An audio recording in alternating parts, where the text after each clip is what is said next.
খালেদা জিয়ার মুক্তির দাবিতে, নেতৃবৃন্দের মুক্তির দাবিতে তারা যে অবস্থান কর্মসূচির আয়োজন করেছেন, আমাদেরকে এখানে আসার নিমন্ত্রণ জানিয়েছেন, এই জন্য আমি তাদেরকে শুরুতে ধন্যবাদ জানাই।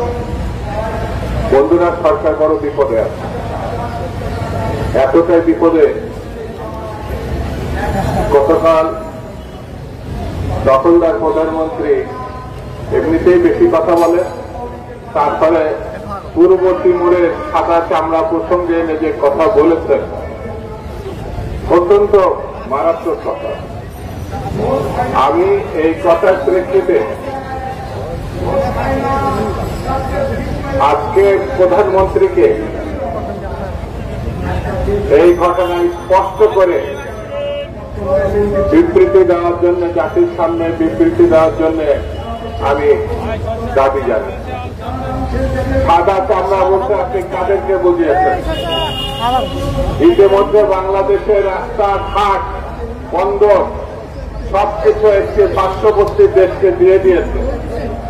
আপনি নিজেও স্বীকার করেছেন ভারতকে এমন কিছু আপনি দিয়েছেন যাতে আপনার কখনো বলতে পারবেন।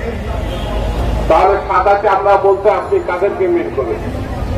যে আপনার কাছে দাবি করেছে আর সাদা চামড়ারা নতুন রাষ্ট্র বানাতে চাচ্ছে, এই কথাটি আপনাকে পরিষ্কার করতে হবে। কারণ এই কথার মধ্যে আমাদের জাতীয় স্বাধীনতা, সার্বভৌমত্বের প্রশ্ন থাকবে কি থাকবে না সেটা দেখা দিয়ে। হ্যাঁ, আমি জানি আপনি অস্থির আছেন। এক সময় আপনার সেনাপ্রধান এম এ আজিজ সপরিবারে নিষেধাজ্ঞার মুখোমুখি হয়েছে। ডাইরেক্টলি না হলে ইনডাইরেক্টলি আপনি তার অংশীদার। তার মধ্য দিয়ে 18 সালে আপনি নদী পার হয়েছিলেন।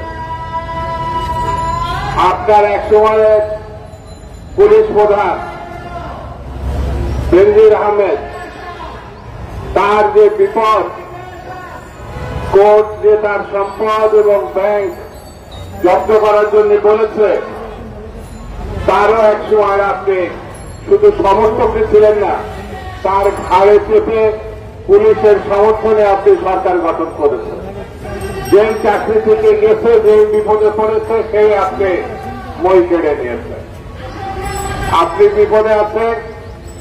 খুনি, দুশ্চরিত্র, স্বর্ণ চোরাচালানি, এমন কোন অপরাধ নেই যার উল্লেখ শেষ করা যাবে না বলে তাকে খণ্ড খণ্ড করা না।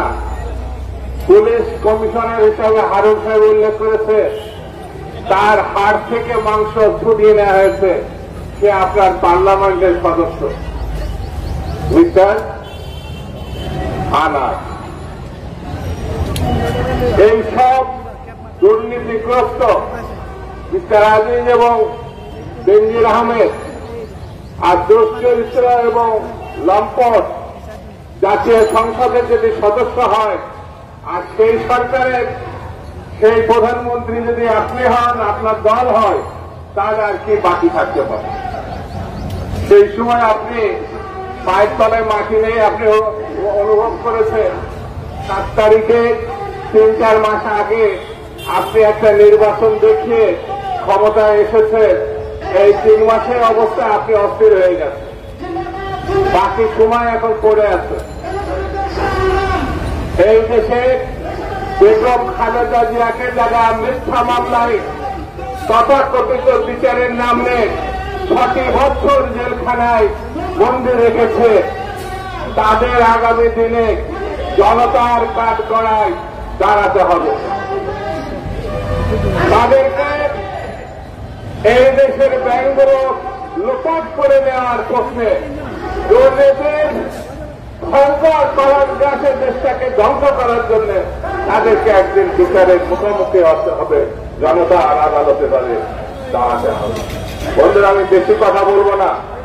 চারিধারে যে পরিস্থিতি, তাতে সরকারের অস্তিত্ব নিয়ে টান পড়েছে।